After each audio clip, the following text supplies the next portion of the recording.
What's going on there, YouTube, and welcome back to another comic book video.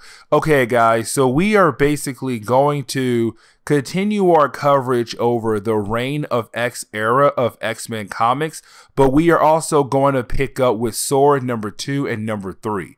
Now, of course, Sword number 2, number 3 does continue the Reign of X era of X-Men comics, but these books are actually tie-ins to the King in Black event, of course, a Venom event that went on a couple years ago in Marvel Comics, where Knull had basically taken over the Earth.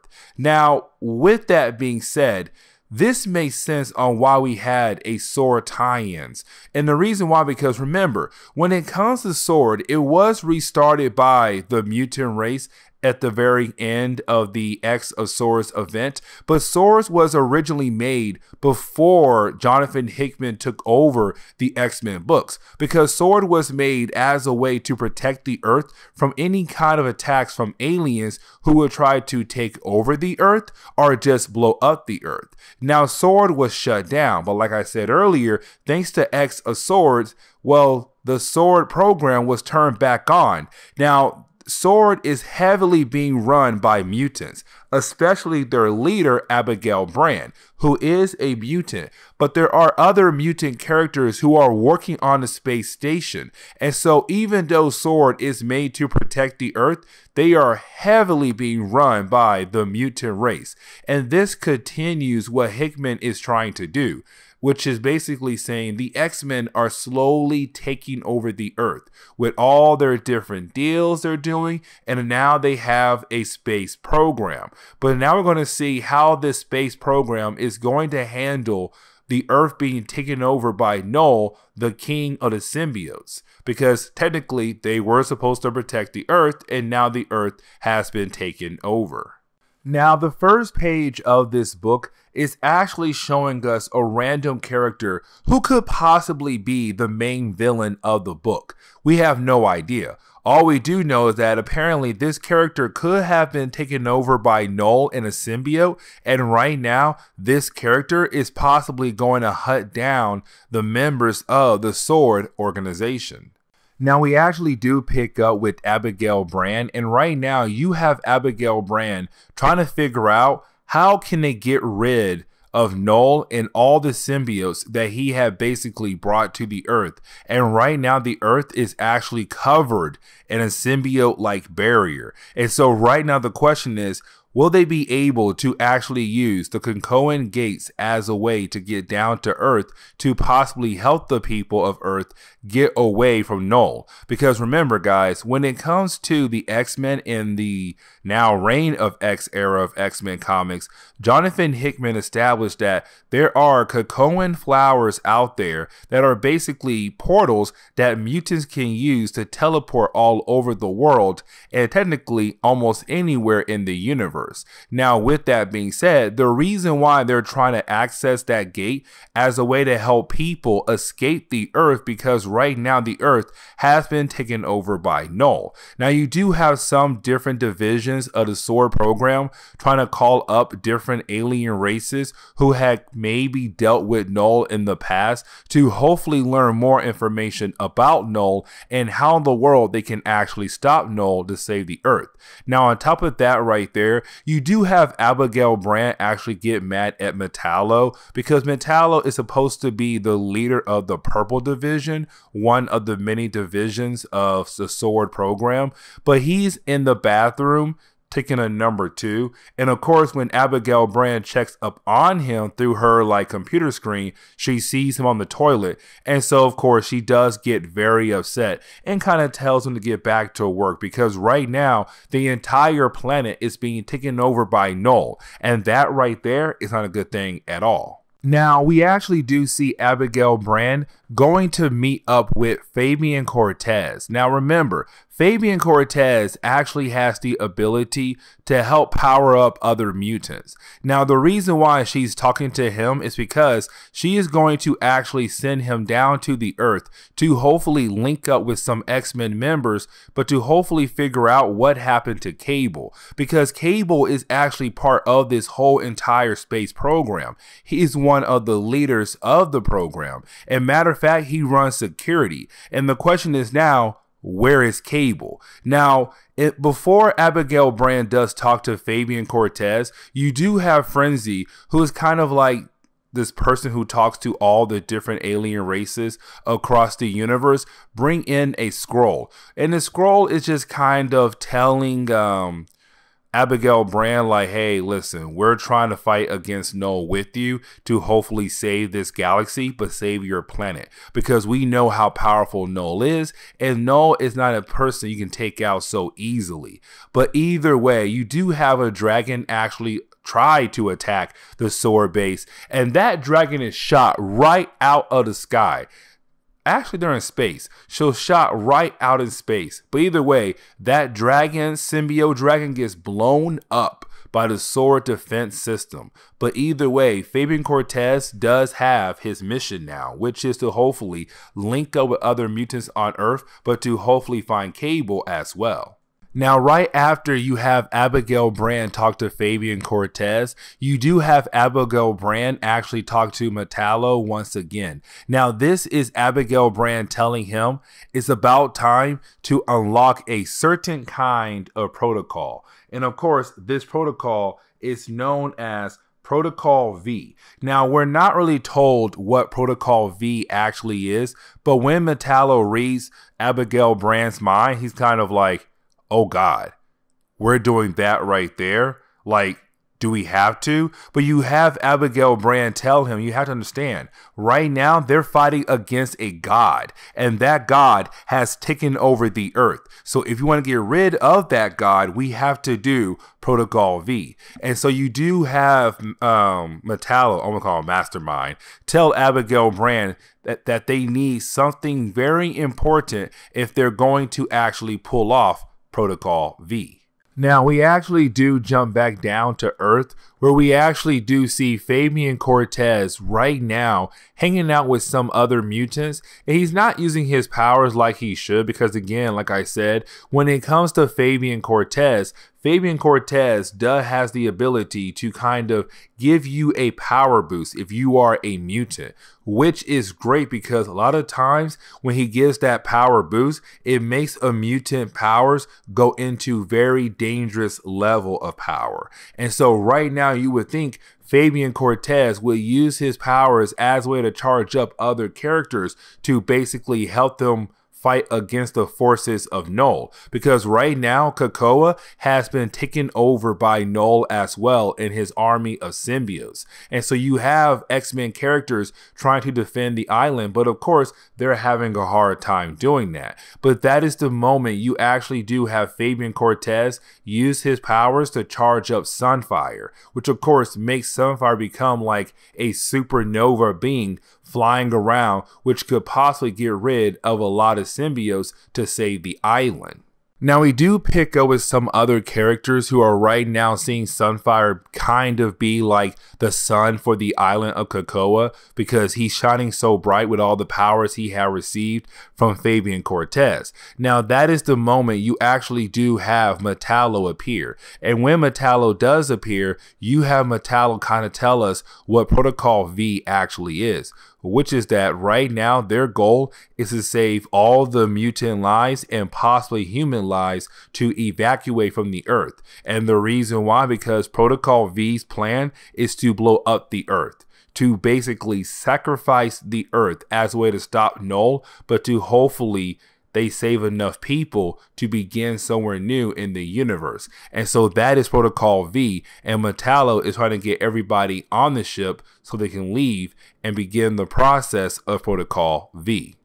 Now, remember earlier you had Abigail Brand trying to find Cable because Cable went missing, and Cable is the leader in charge of security. But the question is, though, what happened to Cable? That was the big question. Well, while you have the X-Men characters on Krakoa Island kind of happy that Sunfire was able to become the sun for a short period of time, but to also get rid of dragons, well, that is the moment we come to find find out what actually happened to Cable. And remember, Cable disappeared. Well, Cable was actually taken over by a symbiote. And so right now you have a symbiote Cable getting ready to basically attack his own team to get rid of them.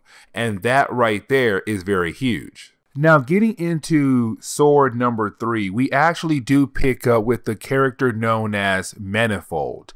Now, Manifold has been around for a good period of time in Marvel Comics. And matter of fact, I want to say he first appeared in Secret Warriors, but he also was very important in Avengers and New Avengers, written by Jonathan Hickman.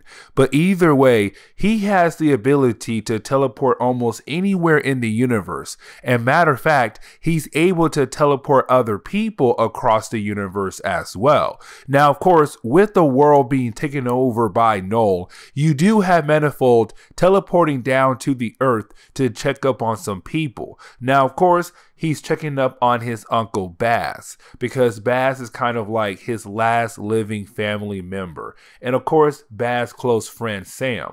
But either way, it's kind of just Manifold just checking up on his uncle, but also checking up on anybody else who lives near his uncle, because Manifold wants to make sure that there is no symbiote dragons flying around, attacking the place, making sure no symbiote creatures are taking over Baz at all. He wants to make sure that everybody is okay and he can move on with his day.